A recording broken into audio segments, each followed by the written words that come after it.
आपको झूठ नहीं बोलना चाहिए, आपको हमेशा सच बोलना चाहिए, आपको फैमिली के साथ यूनाइटेड रहना चाहिए, लोगों के लिए कंपैशन होना चाहिए, लोगों के लिए काइंडनेस होनी चाहिए। ज्ञान सभी दे रहे हैं कि क्या होना चाहिए।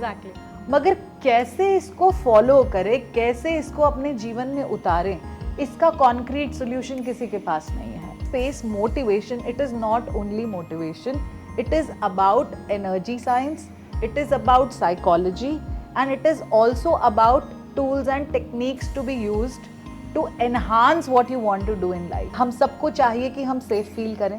Exactly. हम सबको चाहिए कि कोई हमेशा हमारी केयर करे, हमें बोले कि I am there for you, I am always available for you, and I really love you exactly the way you are.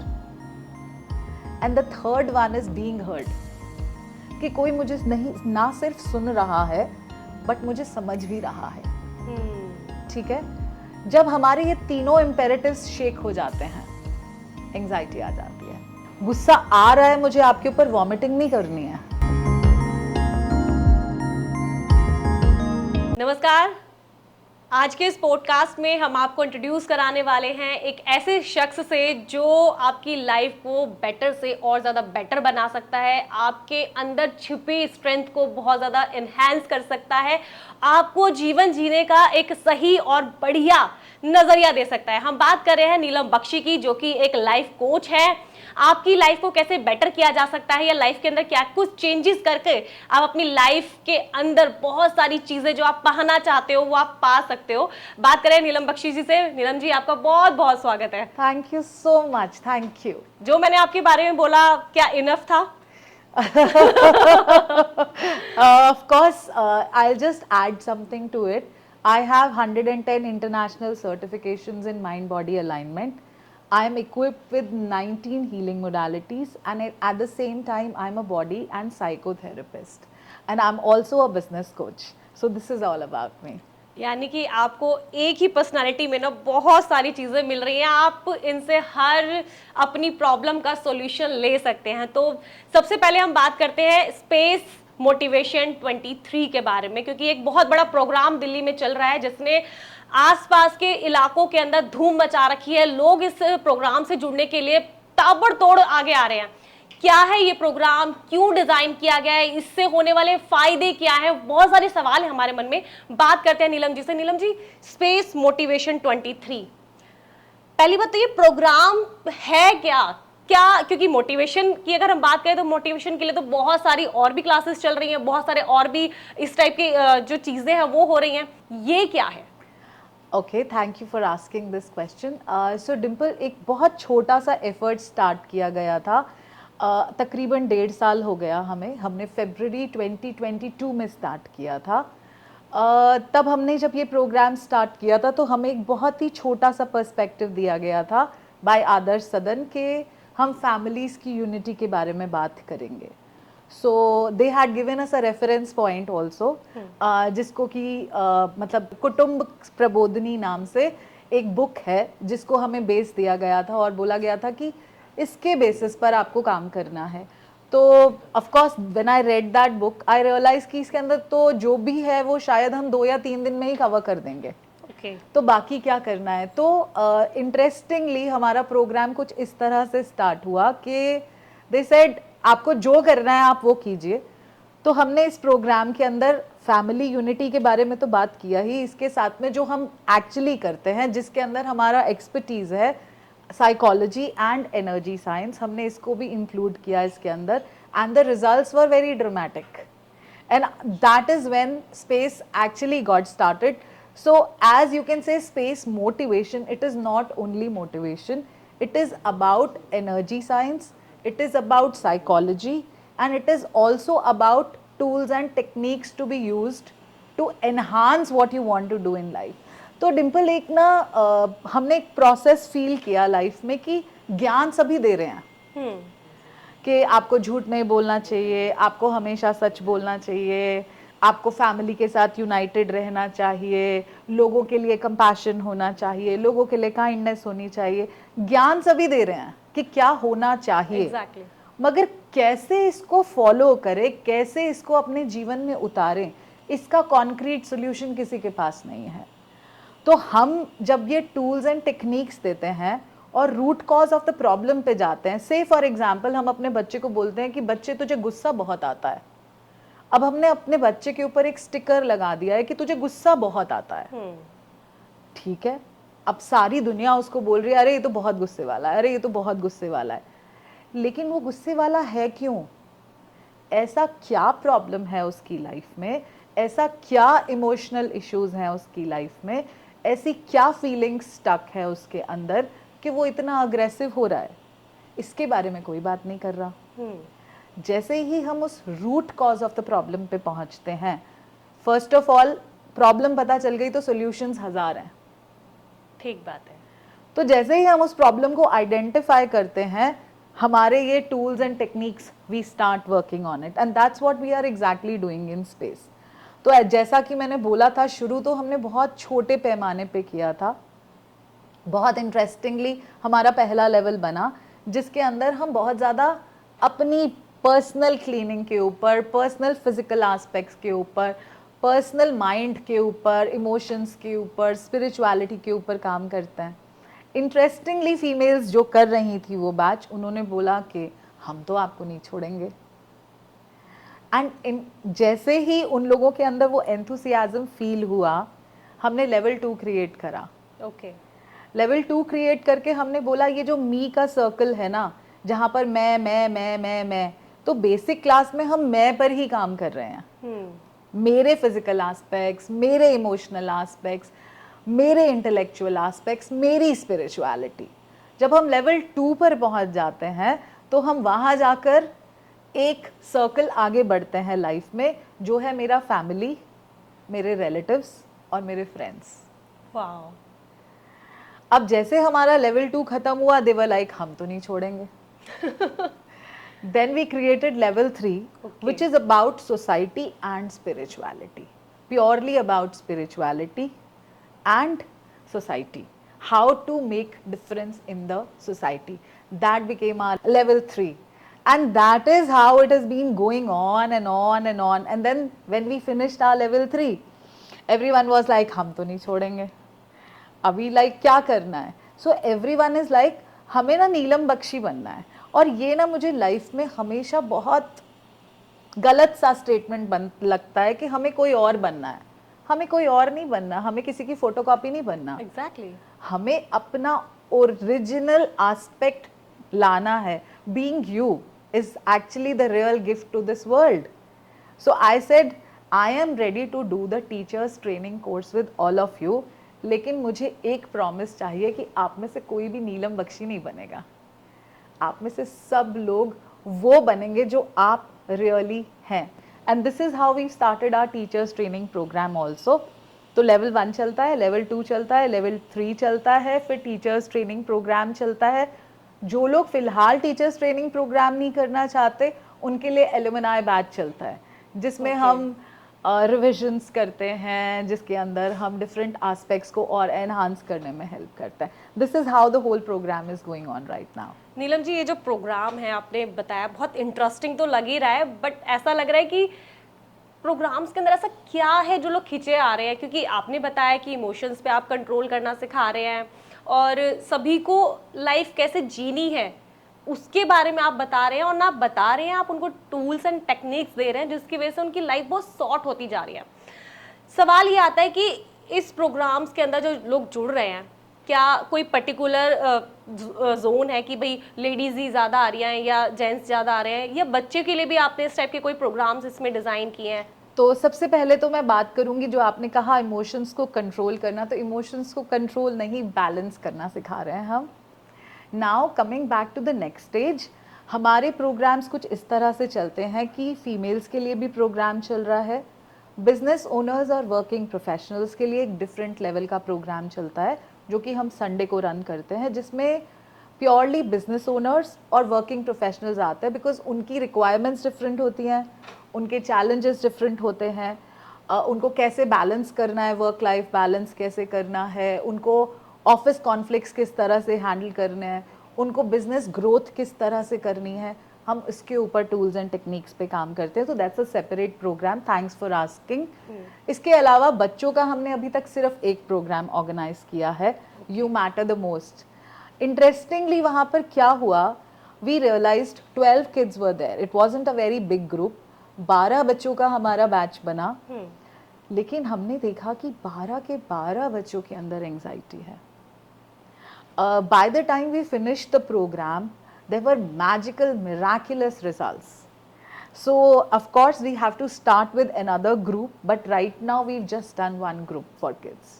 Okay, Yeah. Anxiety की बात हुई है, क्योंकि अभी सोसाइटी के अंदर जो सबसे ज़्यादा जो चीज़ है ना जो इफेक्ट कर रही है वो कहीं ना कहीं एंजाइटी ही है। एंजाइटी किसी की वजह से हो सकती है, आपका वर्क शेड्यूल बहुत हेक्टिक है, आप अपने रिलेशनशिप से कुछ प्रॉब्लम चल रही है, या फिर कोई भी आपकी ऐसी प्रॉब्लम जो आपको बहुत ज़्यादा परेशान कर रही है, उसकी वजह से आपको एंजाइटी हो सकती है। एंजाइटी आपके लिए एग्जैक्टली क्या है और उसको कैसे सॉर्ट किया जा सकता है या मैनेज किया जा सकता है आपकी लैंग्वेज में? ठीक है, तो अगर डिम्पल एंजाइटी की बात करते हैं, जब चीज़ें मेरे हिसाब से नहीं चल रही, मुझे ऐसा लग रहा है कि लाइफ कुछ मेरे हाथ से छूटती जा रही है, तो एंजाइटी होना बहुत ऑब्वियस है।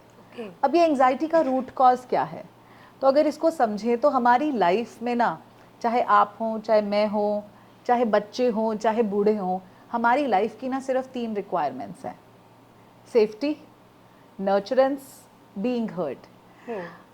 हम सबको चाहिए कि हम सेफ फील करें, एग्जैक्टली हम सबको चाहिए कि कोई हमेशा हमारी केयर करे, हमें बोले कि I am there for you, I am always available for you, and I really love you exactly the way you are. And the third one is being heard, कि कोई मुझे नहीं ना सिर्फ सुन रहा है बट मुझे समझ भी रहा है। ठीक है, जब हमारे ये तीनों इम्पेरेटिव्स शेक हो जाते हैं, एंजाइटी आ जाती है। तो नाउ अगर हम बात करें कि किसी की एंजाइटी के ऊपर कैसे काम करना है, तो सबसे पहले स्टेप पे तो मुझे देखना है कि उसका सेफ्टी, नर्चरेंस, बीइंग हर्ड क्या गड़बड़ाया हुआ है। ठीक है, उसके बाद में उस पर्टिकुलर नीड को पूरा करना है, उसके बाद उससे थोड़ा पॉज लेना सिखाना है जीवन में कि ठहर, थोड़ा रिलैक्स कर। अब वो सीखेगा कैसे? ब्रेथ वर्क से, the pranic energy in my body. तो हम उनको डिफरेंट ब्रीदिंग टेक्निक्स देंगे, उनको डिफरेंट टेक्निक्स देंगे कि वो अपनी लाइफ में हड़बड़ाएं नहीं, एक छोटा सा पॉज लेना सीखें। धीरे धीरे कुछ और कॉर्टिसोल लेवल, जो कि हमारे अंदर बहुत ज़्यादा स्ट्रेस केमिकल बढ़ जाता है जिसकी वजह से एंजाइटी हो जाता है, उसको बैलेंस करने के लिए क्या करें। तो हम काफ़ी सारे टूल्स एंड टेक्निक्स देते हैं and then it gets sorted. ठीक है, क्योंकि ये एंजाइटी कहीं ना कहीं इफेक्ट करती है रिलेशनशिप को, ऑफ कोर्स, है ना। और आज के समय में हर कोई रिलेशनशिप को बेहतर करना चाहता है और चाहता है कि जो लाइफ वो आजकल सोशल मीडिया पे लोगों की देख रहे हैं ना, एक्चुअल में उनकी हो। मतलब हम देखते हैं सोशल मीडिया के अंदर हस्बैंड वाइफ बहुत ज़्यादा प्यार एक दूसरे को दे रहे हैं, या उनके फ्रेंड्स इतने अच्छे हैं कि उनका हर मुश्किल में साथ दे रहे हैं, या माता पिता का इतना अच्छा कनेक्शन है कि ऐसा लगता है कि घर में ही स्वर्ग है। लेकिन कहीं ना कहीं ये रिलेशनशिप रियल लाइफ के अंदर हमें दिखाई नहीं देता। रिलेशनशिप को कैसे आप बेहतर से और बेहतर बनाने के लिए आप क्या सिखा रहे हैं, मतलब क्या टूल्स हैं इसके लिए, क्या टेक्निक्स हैं, या फिर यूं कहें कि आप जो टूल्स एंड टेक्निक्स दे रहे हैं वो कितने लॉन्ग टर्म के लिए काम करते हैं, उसको कितना ज़्यादा हमें प्रैक्टिस करना पड़ता है, इसके बारे में बताइए। देखिए, बहुत सिंपल तरीके से आपकी बात का जवाब दूंगी, इतना कॉम्प्लिकेटेड नहीं है ये। रिलेशनशिप क्या है? रिश्ता। ठीक है, मेरा डिम्पल के साथ रिश्ता, मेरा किसी और के साथ रिश्ता, मेरे पति के साथ, मेरे बच्चे के साथ, मेरे घर वालों के साथ, पड़ोसी के साथ, है ना। लेकिन इस पूरे सर्कल में ना जो पहला रिश्ता है वो मेरा अपने आप से है। तो लाइफ का साइकिल पता है कैसे चलता है? मेरा बड़ा ही फेवरेट एग्जाम्पल है ये, कि जब आप फोटो खींचते हो ना, तो सबसे पहले जूम करके अपनी फोटो देखते हो। एग्जैक्टली। उसके बाद आप अपने फैमिली मेंबर्स की फोटो देखते हो, फिर आप अपने रिलेटिव्स को ढूंढते हो उस पिक्चर के अंदर, उसके बाद कहीं जाके आपका दूसरे लोगों पे ध्यान जाता है। तो लाइफ भी ना कुछ ऐसे ही चलती है। अगर मेरा रिलेशनशिप मेरे साथ अच्छा है, अगर मेरा रिलेशनशिप मेरे साथ अच्छा है, automatically it will reflect in my relationship with you. automatically it will pass on to my relatives and then to the society as a whole. हमारा प्रॉब्लम पता क्या है, मुझे मेरा रिलेशनशिप मेरे हस्बैंड से अच्छा चाहिए, मेरे बच्चे से अच्छा चाहिए, मेरी फैमिली से अच्छा चाहिए, मेरे पड़ोसियों से अच्छा चाहिए, लेकिन मेरा रिलेशनशिप मेरे साथ कैसा है? अब एक बात बताइए, अगर मैं यहाँ बैठी हूँ और मैं हर समय बोलती हूँ कि यार मेरे अंदर ये कमी है, मेरे अंदर वो कमी है, अरे मेरे साथ ये प्रॉब्लम है, अरे मेरे साथ वो प्रॉब्लम है, मैं सेल्फ बैशिंग कर रही हूँ 24/7। उसके बाद में मैं आपसे मिलती हूँ और मैं आपसे एक्सपेक्ट करती हूँ कि आप मेरे बारे में अच्छी अच्छी बातें बोलो। कैसे होगा? मेरी एनर्जी क्या कह रही है? मुझ में कमी है। आपको मुझ में क्या दिखेगा? सिर्फ कमी ही दिखेगी, अच्छाई नहीं दिख सकती, क्योंकि energy speaks louder than words. तो अपने से कैसे कनेक्शन बनाए, क्योंकि बॉडी तो हमारी है, हम अपनी बॉडी को लेके इधर उधर कहीं भी जा रहे हैं। Knowing yourself enough is the beginning of all the wisdom. So, क्या मैं अपने बारे में परफेक्टली जानती हूँ? क्या मैं अपने आप को समझती हूँ? शायद ये बात मैं कह सकती हूँ कि अभी तक मैंने भी अपने आप को 100% नहीं जाना, क्योंकि ये एक बहुत लंबा गेम है। पल पल हम क्या कर रहे हैं और क्यों कर रहे हैं, इसके पीछे एक रीज़न है। क्या हम इसे समझ रहे हैं? एग्जाम्पल देती हूँ आपको। मान लीजिए आपके मदर ने आपको बोला कि बेटा आप ना ज़ोर से चिल्लाया मत करो, ज़ोर से चिल्लाने वाले लोग अच्छे नहीं होते। ठीक है, अब ये इंफॉर्मेशन डिम्पल के पास है कि ज़ोर से चिल्लाने वाले लोग अच्छे नहीं होते।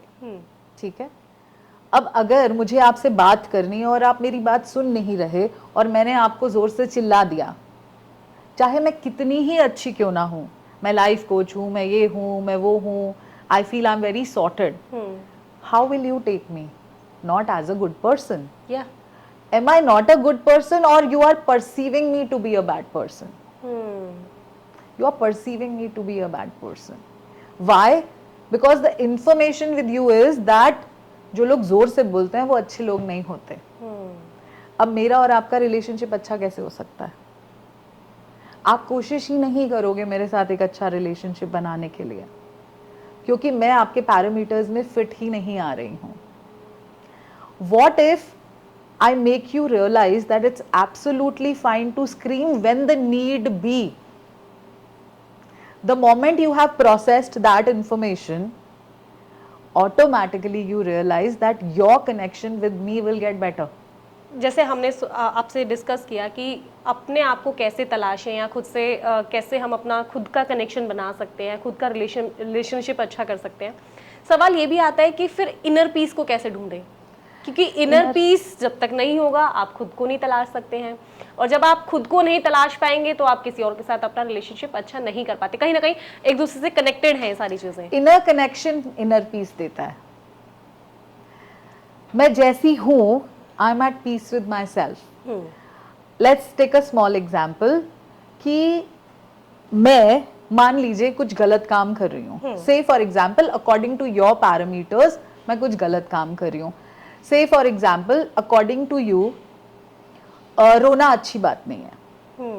ठीक है, और suddenly something has happened wrong with me and unfortunate something has happened and I start crying. ठीक है, अब मैं रो रही हूँ। According to you it's not good, right? But something has happened which is not known to you, okay, and you come and you say, oh, you are a crybaby, I don't like you, I really don't like you. But I tell myself, listen, in this moment I was in pain, and to come out of pain the only option I had was that I cry. The moment I am at peace with whatever I am doing, even if it is wrong as per you, I'm sorted. My inner peace is sorted. हमारा problem क्या होता है, हम guilt और Shem में चले जाते हैं। आपने मुझे बोला रोना नहीं है और मुझे रोना आ रहा है और मैं रो रही हूँ, मैंने कर लिया। What are you perceiving? तुमने मेरी बात नहीं मानी, तुमने मेरी बात नहीं समझी, है ना? लेकिन मैं अगर अपने आप से कनेक्टेड हूँ तो I am saying it's absolutely fine, I want to cry in this moment, I am sorted. इस मोमेंट में मुझे जोर से चिल्लाना है, ये मेरी नीड ऑफ द आवर है, I am doing it, I am sorted. इस मोमेंट में मुझे गुस्सा करना है, no guilt and shame, need of the hour is I have to show my aggression. ये पीस तब आती है जब मुझे मोमेंट टू मोमेंट अवेयरनेस है, जब मुझे मोमेंट टू मोमेंट पता है कि मैं क्या कर रही हूं। हमारी ना एक टर्मिनोलॉजी होती है, there is nothing right, there is nothing wrong, there is nothing good, there is nothing bad, everything is just a view point and perspective. जिस दिन ये बात समझ में आ जाती है ना, उस दिन ऑटोमेटिकली इनर पीस आ जाता है, ऑटोमेटिकली इनर कनेक्शन आ जाता है, ऑटोमेटिकली मोमेंट टू मोमेंट जीना आ जाता है। नीलम जी, शुरुआत में ही आपने एक चीज़ को बहुत क्लियर कर दिया था कि आप इमोशंस को कंट्रोल करना नहीं सिखाते, बैलेंस करना सिखाते हैं। इमोशंस को बैलेंस भी किया जा सकता है। जैसे अभी हम डिस्कस कर रहे थे तो हमने जाना कि अगर हमें गुस्सा आ रहा है तो गुस्सा आ रहा है, हमें शो करना चाहिए अगर हमारा खुद से कनेक्शन है तो, आई एम राइट।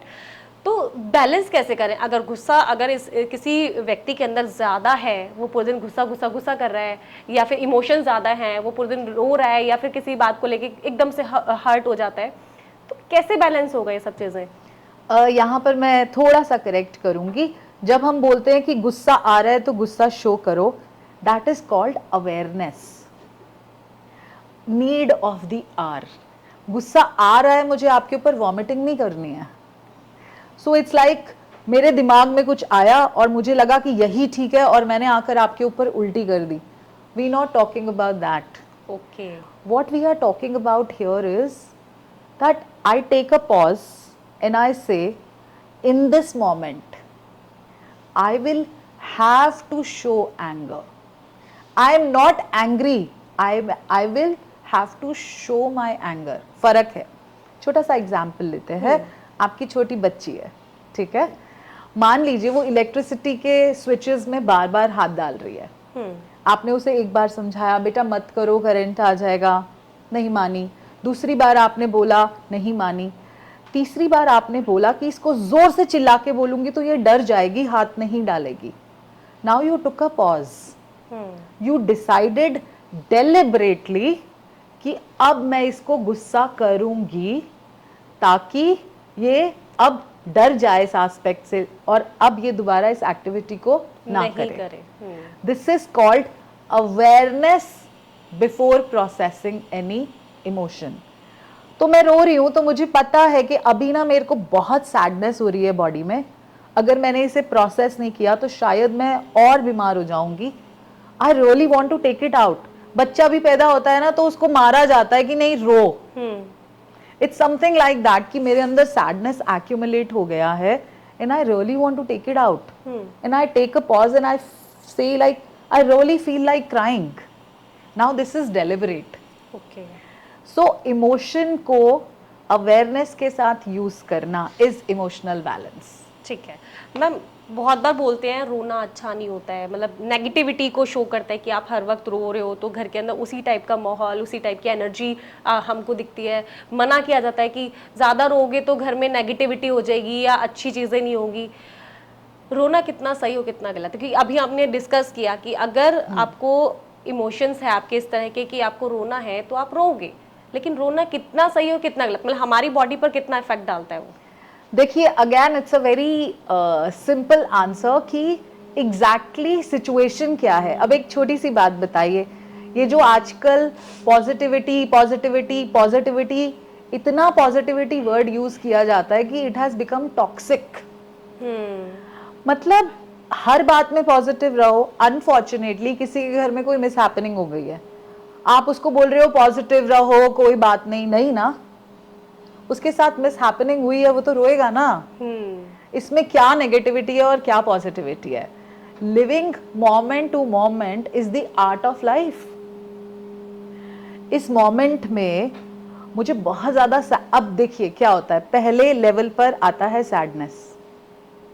पहले आपको बहुत दुख होता है आपके आसपास की चीजों से। जब वो दुख आपसे हैंडल नहीं हो पाता है, ठीक है, आप उसे प्रोसेस करना चाहते हो।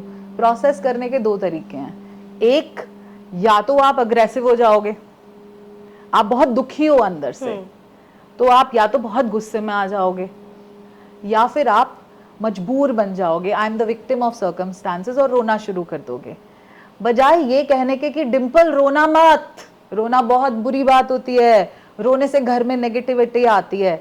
अगर हम डिम्पल से पूछे कि what is the sadness inside you, why are you so sad that you are constantly crying बच्चा, what can I do for you. और अगर कोई और नहीं पूछ रहा तो डिम्पल अपने साथ बैठकर पूछ रही है अपने आप से कि यार ये सैडनेस का सोर्स क्या है, कहाँ से आ रही है ये सैडनेस। इस सोर्स पे काम करते हैं ना तो अपने आप बंद हो जाएगा। Energy grows where focus goes. जितना बोलोगे ना कि मत रो, उतना ज्यादा रोना आएगा। जितना बोलोगे गुस्सा मत कर, उतना ज्यादा गुस्सा आएगा। तो मैं आपको रोकने की बजाय सोर्स के ऊपर काम करूं तो बेहतर होगा। आजकल हम बहुत सारे वीडियोस देखते हैं यूट्यूब पर, इंटरनेट पर, जो सोशल मीडिया पे हर जगह वायरल है, ऑरा, कि आपका ऑरा क्या कहता है, आपका ऑरा किस तरह का है। ये ऑरा एक्चुअल में क्या है? क्या ये वाकई मतलब एग्जिस्ट करता है लाइफ में, या फिर ये सिर्फ ये जो वर्ड्स है सिर्फ एक सुनने के लिए ही बहुत सुंदर वर्ड्स है कि ऑरा भी कोई चीज़ है? ओके, तो थोड़ा सा टेक्निकल है, मैं आज इसको समझाऊंगी। हमारे 7 चक्रास होते हैं, हमारे 7 एनर्जी सेंटर्स होते हैं बॉडी के, जिनका अपना अपना एक पर्पस होता है। मेरा पहला सेंटर जो होता है वो सर्वाइवल का होता है, स्टेबिलिटी का होता है। लाइफ में 3 एस्पेक्ट्स हैं, रिलेशनशिप्स, हेल्थ और मनी। बस ये 3 चीज़ें सबको चाहिए, और तो किसी को कुछ नहीं चाहिए। बिल्कुल। तो रिलेशनशिप्स को लेकर, हेल्थ को लेकर, मनी को लेकर मेरी लाइफ में मैं कितना स्ट्रॉन्ग और कितना स्टेबल फील करती हूँ, वो मेरा पहला एनर्जी सेंटर है, which is called my root chakra. Okay. Then how much pleasure I am experiencing in my life, मुझे लाइफ से कितना मज़ा आ रहा है, मेरी 5 सेंसेस, मेरी 5 इंद्रियों को मैं कितना यूज़ करके इंजॉय कर रही हूँ लाइफ को, या मैं ज़्यादातर इंजॉय नहीं कर पा रही हूँ लाइफ को, गिल्ट और शेम में जी रही हूँ। That defines my second energy center, which is my sacral chakra. The third energy center, which is called my solar plexus, is about my personal power and confidence. कि मुझे अपने ऊपर कितना विश्वास है कि मैं कुछ भी कर सकती हूँ, मेरी पावर बहुत अच्छी है। That's my third energy center. My fourth energy center is my heart chakra, which is about a lot of love and compassion towards everyone, including myself. कितना मैं लेट गो करती हूँ। अगर किसी ने मुझे कह दिया, मैंने बोला अरे चल जाने दे, कोई बात नहीं, हो गया। ये नहीं कि आज से 10 साल पहले डिम्पल ने मुझे ये बोला था, मुझे अभी भी याद है। That's my fourth energy center. Okay. My fifth energy center is about my self expression. मेरे एक्सप्रेशन कितने स्ट्रॉन्ग हैं, मेरा कम्युनिकेशन कितना अच्छा है, या मैं अपनी बात को कितनी अच्छी तरह से एक्सप्रेस कर पाती हूँ, right? Now the sixth one is about the balance of logics and intuition. आपने बहुत से लोग देखे होंगे, या तो वो सिर्फ लॉजिकल बात करते हैं, या बोलते हैं मुझे इंट्यूशन फील हो रही है, मुझे ऐसा लग रहा है, मुझे ऐसा लग रहा है। जहाँ इन दोनों का बैलेंस होता है, क्योंकि दोनों चाहिए। बिल्कुल। से फॉर एग्जाम्पल आप शेयर मार्केट में पैसा लगाने वाले हो, शेयर मार्केट में जब आप पैसा लगाते हो तो कितने टाइमली लगाते हो, ये डिफाइन करता है कि आपको कितना प्रॉफिट आने वाला है। कितनी टाइमली आप उसमें इन्वेस्ट करते हो एनालाइज करके, और कितना टाइमली एग्जिट मारते हो, ठीक है? अब अगर आपने बहुत ज़्यादा लॉजिकल माइंड है और आपने देर लगा दी तो भी गए, और अगर लॉजिक नहीं लगाया, सिर्फ इंट्यूशन में मेरे को फील हो रहा है, चेक तो कुछ किया नहीं, एग्जैक्टली, तो भी आप गए, है ना? जहाँ दोनों का बैलेंस है ना, वहाँ पर मैजिक है। Next and the last one is about my spiritual connection, my divinely connection. ठीक है? अब ये 7 एनर्जी सेंटर्स हो गए, इनके अपने अपने कलर्स हैं।